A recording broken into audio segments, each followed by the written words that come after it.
University. आज के lecture में हम पढ़ने वाले हैं केमिकल रिएक्शंस एंड इक्वेशंस का पार्ट 2, जिसमें हम पढ़ने वाले हैं केमिकल इक्वेशंस के बारे में। ठीक है, तो जिन्होंने पहला पार्ट नहीं देखा तो उनको मैं एक छोटी सी चीज़ बता देता हूँ। तो ये मेरा चैनल है।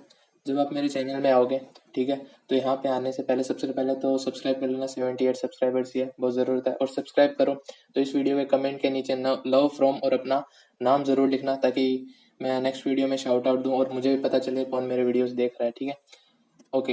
देन प्लेलिस्ट में आओ। ओके, प्लेलिस्ट में आओगे तो यहाँ पे मैंने केमिकल रिएक्शन एंड इक्वेशन की प्लेलिस्ट बना रखी है। बहुत सारी प्लेलिस्ट है, लेकिन फिलहाल केमिकल रिएक्शन एंड इक्वेशंस की प्लेलिस्ट में आओ। ठीक है, एक वीडियोस तो पार्ट 1 तो अपलोड ही हो चुका है। ठीक है, इसी प्लेलिस्ट के अंदर और भी वीडियोस आने वाले हैं। ठीक है, सारे पार्ट्स इसी में आएंगे।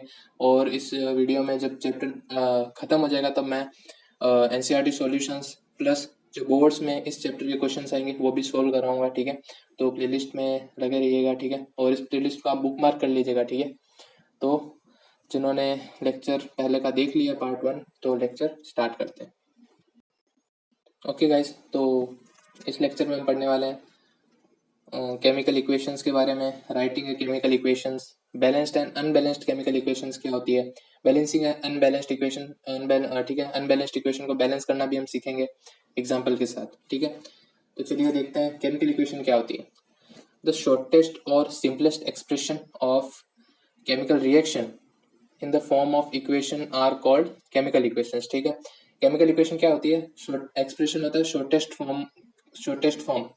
फॉर्म में केमिकल रिएक्शंस का। ठीक है, जो केमिकल रिएक्शंस होती है, इतनी बड़ी बड़ी रिएक्शंस होती है कि हम पहले उनको शब्दों में डिस्क्राइब करें तो बहुत बड़ा होता है, लेकिन मतलब बहुत ज़्यादा वर्ड्स हो जाते हैं डिस्क्राइब करने के लिए। ठीक है, अगर हम उनको शॉर्ट में लिखें, शॉर्टेस्ट फॉर्म में लिखें, सिंपलेस्ट फॉर्म में, कोई एक्सप्रेशन इक्वेशन के फॉर्म में, इसको केमिकल रिएक्शन को उस ठीक है इक्वेशन के फॉर्म में, तो वो होती है केमिकल इक्वेशन। ठीक है, द शॉर्टेस्ट और simplest expression of chemical reaction in the form of equation are called chemical equation. ठीक है, अब एग्जांपल देखो, जैसे zinc reacts with dilute sulphuric acid and zinc sulphate and hydrogen form. ठीक है, देखो जिंक रिएक्ट हुआ डाइल्यूट सल्फ्यूरिक के साथ, तो क्या बना? Zinc sulphate and hydrogen form. ठीक है, हाइड्रोजन बना और जिंक सल्फेट बना। अब देखो ये पूरा लेटर में इतना बड़ा लिखा है। अब इससे अच्छा तो हम सही है कि हम इस चीज को शॉर्टेस्ट फॉर्म में लिख दें, इक्वेशन के फॉर्म में लिख दें। तो इक्वेशन नीचे आप देख सकते हो, Zn प्लस H2SO4। H2SO4 क्या होता है? Sulphuric acid. Zn जिंक क्या देगा? गिव्स। एरो मतलब गिव्स, एरो को आप क्या बोलोगे? गिव्स। ठीक है, गिव्स कौन से प्रोडक्ट्स दे रहे हैं? ये इसको रिएक्टेंट बोलते हैं, इसको प्रोडक्ट बोलते हैं, मैं बता चुका हूँ। ओके, सो क्या प्रोडक्ट दे रहे हैं? ZnSO4 zinc sulphate plus H2 hydrogen. ठीक है, तो ये एग्जांपल ही, इसको आपको याद करने की जरूरत नहीं है, एक एग्जांपल के तौर पे समझो कि आपको इस पूरा ये जो सेंटेंस है, zinc react with dilute sulphuric acid, इसकी जगह आप शॉर्टेस्ट इक्वेशन में भी लिख सकते हो। ठीक है, तो ये होती है chemical equations. Okay, chemical equations are of two types. Chemical equations दो टाइप्स की होती है, word equations and symbol equations. ठीक है, वर्ड इक्वेशन क्या होती है? जो वर्ड्स में, जैसे zinc plus sulphuric acid gives zinc sulphate plus hydrogen. ठीक है, और सिंबल इक्वेशन मतलब इनके सिंबल्स, जैसे जिंक का Zn, और ये S क्या है?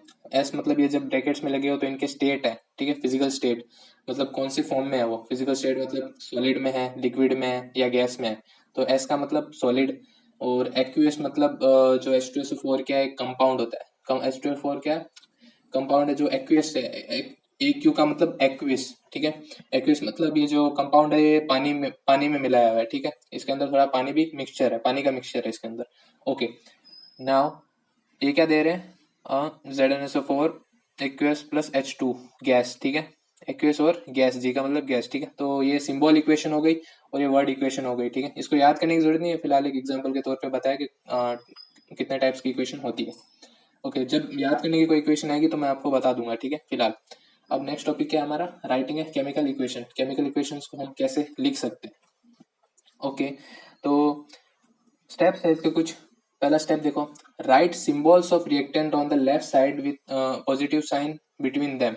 ठीक है, तो इसका मतलब क्या है? ये चीज आपको पता है, बस कुछ स्टेप्स बताए हैं। जैसे जो रिएक्टेंट्स होते हैं वो लेफ्ट साइड में लिखे जाते हैं। तो एग्जांपल में देखो, ये रिएक्टेंट्स है, और जब एक या एक से ज्यादा रिएक्टेंट हो, रिएक्टेंट तो हमेशा दो ही होंगे, क्योंकि एक की रिएक्टेंट का थोड़ी कोई मतलब होता है, कंपाउंड का हो सकता है, लेकिन एक एलिमेंट का कभी कभी रिएक्शन नहीं होता, ठीक है। तो फिलहाल ये देखो यहाँ पे जब एक या एक से ज्यादा रिएक्टेंट हो, सपोज यहाँ पे दो रिएक्टेंट है तो पॉजिटिव साइन होना चाहिए, और रिएक्टेंट किस साइड होना चाहिए, लेफ्ट साइड, तो ये लेफ्ट साइड में, ठीक है।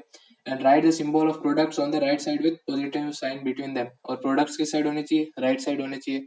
और एक या एक से ज्यादा प्रोडक्ट हो, इसमें कितने प्रोडक्ट है, ZnSO4 है और H2 है, तो दो प्रोडक्ट्स है ना, तो ठीक है, दो प्रोडक्ट्स है तो पॉजिटिव साइन बीच में लगा, ठीक है, ओके। और ये राइट साइड है, okay. Separate reactant and product with arrow, इन दोनों को सेपरेट किया हुआ है, रिएक्टेंट अलग है, प्रोडक्ट अलग है, ठीक है। तो इनको किससे सेपरेट किया हुआ है, एरो के साथ, ठीक है। Temperature, pressure and catalyst etcetera are written above the arrow. अब कोई रिएक्शन में अगर टेम्परेचर यूज हुआ है, कोई पर्टिकुलर टेम्परेचर पे रिएक्शन हुई है, या कोई प्रेशर यूज किया गया है, अगर कोई कैटलिस्ट हुआ है, ठीक है, ये सब पढ़ेंगे हम आगे। फिलहाल जब ये तीनों अगर यूज हुए हों, ठीक है, तो ये एरो के ऊपर उसको लिखा जाता है। सपोज कोई टेम्परेचर भी लिखा हो तो उसका टेम्परेचर इस एरो के ऊपर लिखा जाएगा, प्रेशर भी इस एरो के ऊपर, और जो कैटलिस्ट यूज हुआ है, सपोज लीड हो या कोई और हो, जो भी एलिमेंट हो, वो अगर कैटलिस्ट के तौर पे यूज हुआ है तो भी वो इस एरो के ऊपर ही लिखा जाता है, ठीक है, ओके। तो यही कुछ स्टेप्स थे राइटिंग ए केमिकल इक्वेशन के, ऐसे इक्वेशंस लिखी जाती है, और भी डिटेल में पढ़ेंगे आगे। फिलहाल ये कुछ स्टेप्स थे, याद रखिएगा, ठीक है।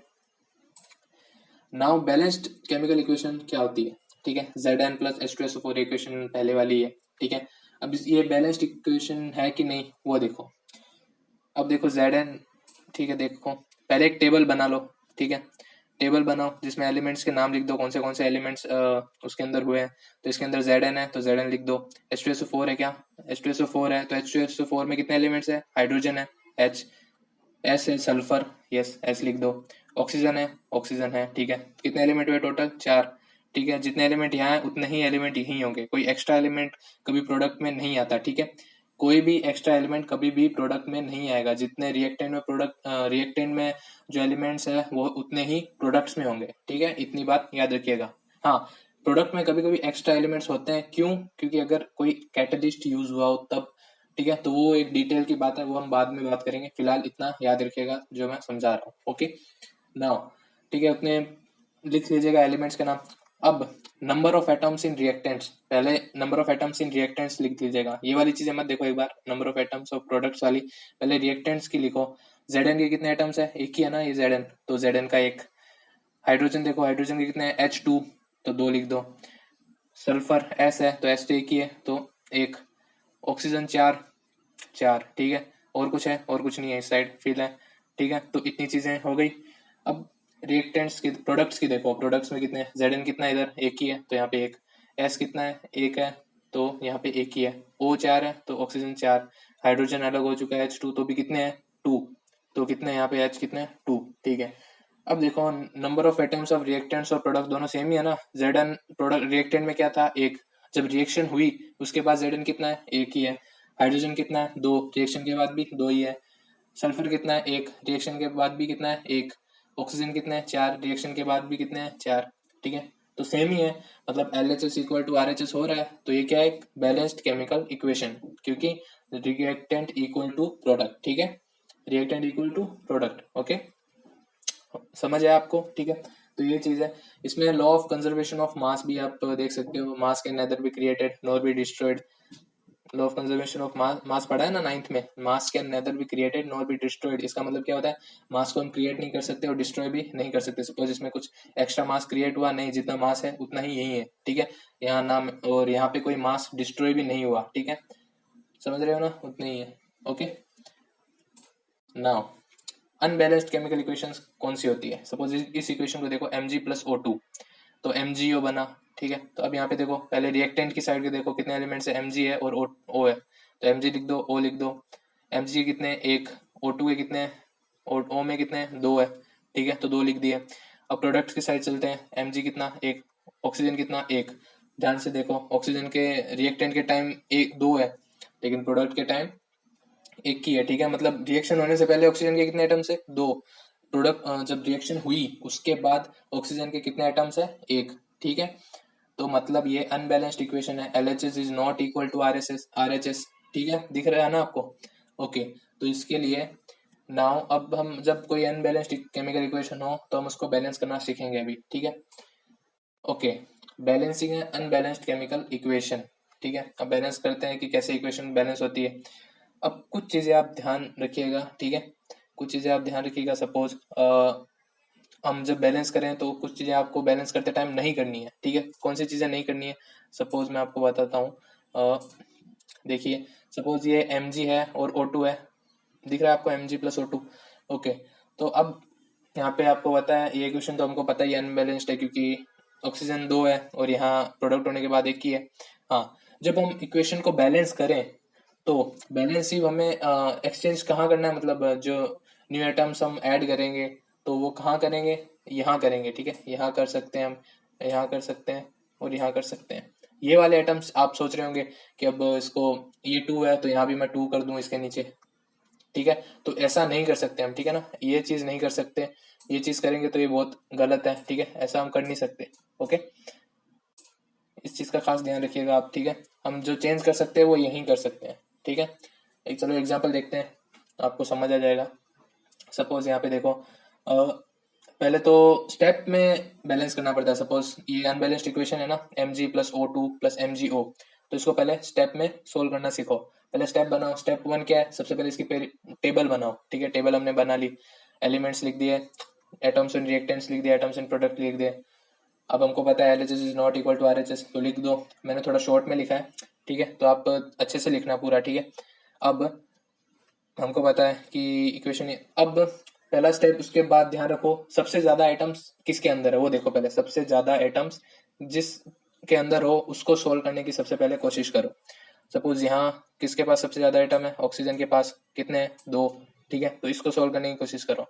अब इसको कैसे सोल्व करेंगे, अब ऑक्सीजन 2 है तो यहाँ पे एक ही है, तो इसको यहाँ 2 करना पड़ेगा, मतलब प्रोडक्ट्स की साइड हम क्या करना पड़ेगा, 2 ऑक्सीजन करने पड़ेंगे, ठीक है। तो 2 ऑक्सीजन करने के लिए मैंने क्या बोला, यहाँ तो 2 कर नहीं सकते, यहाँ पे 2 कर नहीं सकते, तो कहाँ करेंगे, यहाँ, यहाँ 2 लिख देंगे, ठीक है। यहाँ 2 करेंगे तो कितना हो जाएगा, ऑक्सीजन 2 हो गया ना, तो यहाँ भी 2 हो जाएगा, ठीक है। तो इससे क्या हुआ, there are two oxygen atoms in LHS but only 1 in product, ठीक है। यहाँ पे 2 है, एक ही है, तो जब 2 हुए 2 mg वो कर दिया हमने, ठीक है। नेक्स्ट स्टेप, उसी स्टेप में स्टेप 2 में हमने क्या किया, हमको पता चला था कि इस साइड थे नहीं, इधर 2 थे लेकिन यहाँ पे एक था, इसलिए हमने 2 यहाँ ऐड कर दिया, ठीक है। अब कितने हुए, ऑक्सीजन 2 हो गए, लेकिन mg भी यहाँ 2 हो रहे हैं, ठीक है, ये ध्यान रखना, mg भी 2 हो रहे हैं। तो mg 2 हो रहे हैं लेकिन यहाँ तो एक ही है, ठीक है। Now in the products there are 2 atoms of mg, products में 2 एटम्स ऑफ mg है, but in reactant there is only 1, reactant में तो एक ही है। So place coefficient 2 before mg in reactant, sorry यहाँ पे इन रिएक्टेंट लिखना भूल गया।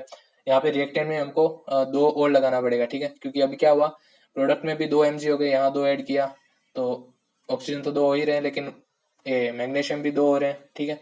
तो मैग्नीशियम को 2 करने के लिए हमको यहाँ 2 लगाना पड़ेगा, ठीक है, यहाँ हमको 2 ऐड करना पड़ेगा, ठीक है। तो नाउ सो क्या करना पड़ेगा, there is only 1 in reactant, ठीक है। So place coefficient 2 before mg, तो यहाँ हमने क्या किया, 2 mg कर दिया, देखो यहाँ पे 2 mg किया ना स्टेप 3 में, mg plus O2 gives 2 mgO। अब देखो mg कितने हैं, 2, यहाँ पे कितने mg है, 2 mg, ऑक्सीजन कितने हैं, 2, और ऑक्सीजन यहाँ पे 2 है, ठीक है। ओके, सो देख सकते हो ना आप, mg भी 2 हो गए, ऑक्सीजन भी 2 हो गए, सो LHS इक्वल टू RHS हो रहा है। Now here atoms of reactant is equal to atoms of product LHS, or LHS equal to RHS, so 2 mg plus O2 is the final equation, is the balanced equation, ठीक है। 2 mg plus O2 gives 2 mgO। Okay, समझ आया, ठीक है, यही equation थी balance करने की, ठीक है। चलो एक और इक्वेशन लेते हैं, ठीक है। ओके, ये इक्वेशन मैंने बुक से लिया है। ओके, आप देख सकते हैं यहाँ पे ये इक्वेशन कौन सी है, Fe plus H2O gives Fe3O4 plus H2, ठीक है। इक्वेशन ध्यान से देख लेना। ओके, फर्स्ट स्टेप क्या था, टेबल बनाने का। फर्स्ट स्टेप कौन सा, टेबल बनाना। तो टेबल बनाया, तो टेबल देख सकते हो आप, Fe के कितने यहाँ पे 1, हाइड्रोजन के कितने हैं 2, ऑक्सीजन के कितने हैं रिएक्टेंट में 1। अब प्रोडक्ट्स में चलते हैं, Fe कितने 3, हाइड्रोजन कितने 2, और ऑक्सीजन के कितने 4। ओके, ठीक है, तो कितने हो गए टोटल, लेकिन अभी इक्वल हो रहे हैं नहीं, Fe के 3 है यहाँ पे, इधर 2 है तो यहाँ पे 2, चलो हाइड्रोजन सेम है और ऑक्सीजन अलग है, ठीक है। कभी कभी ऐसा हो सकता है कि जो सेम हो ना वो भी चेंज हो जाए, ठीक है, क्योंकि मिलते जुलते हैं एटम्स, एक दूसरे से मिले हुए हैं यहाँ पे, एलिमेंट्स, ठीक है। तो चलिए देखते हैं इसको कैसे सोल्व करेंगे। सबसे पहले मैंने क्या बोला था, जिसके सबसे ज्यादा आइटम हो उसको देखो। किसके सबसे ज्यादा आइटम है? ऑक्सीजन के है ना, ऑक्सीजन के 4 है ना, तो 4 है, तो इसको हमको देखना पड़ेगा। सबसे पहले इसके साथ हमें खेलना पड़ेगा, ऑक्सीजन के साथ, ऑक्सीजन को स्टेबल सही करना पड़ेगा। तो ऑक्सीजन के कितने प्रोडक्ट्स में 4, रिएक्टेंट में कितना है 1 है, तो रिएक्टेंट में हमको 4 करना पड़ेगा। तो यहाँ 4 करेंगे तो इधर, तो यहाँ मैंने बोला यहाँ 4 नहीं लिख सकते, 4 कहाँ लिखेंगे, यहाँ यहाँ, ठीक है। तो यहाँ 4 करना पड़ेगा हमको, ठीक है, ये 4 है सपोज, ठीक है। तो यहाँ पे 4 करना पड़ेगा, तो कितना हो जाएगा, 4H2O हो जाएगा, ठीक है, 4H2O हो जाएगा। तो ऑक्सीजन, चलो यहाँ पे ये कट हो गया, कितना हो गया, 4, ठीक है। तो स्टेप 2 देखो, select the maximum number of atoms using criterion Fe3O4 जो भी है। तो ऑक्सीजन के अंदर हमने राइट हैंड साइड में 4 है, तो ओनली वर्क्स, और ए कितना है LHS की साइड, तो बैलेंस करने के लिए हमने 4 यहाँ लगाया, तो कितना हुआ, Fe प्लस 4H2 हुआ ना, यहाँ पे देखो Fe प्लस 4H2O हो रहा है, और Fe3O4 प्लस H2, ठीक है। तो ये हो रहा है 4H2O, लेकिन 4H2O हो रहा है तो हाइड्रोजन भी तो 8 हो रहे हैं। अब ये ध्यान रखिए 8 कैसे हो गए, आप सोच रहे हो यहाँ तो 4 है, जब यहाँ 4 हो ना, जब यहाँ 4 हो तो मल्टीप्लाई में होता है, ठीक है। यहाँ ये वाला जो 4 है कोएफिशिएंट वाला, वो इसके मल्टीप्लाई में होता है, ठीक है।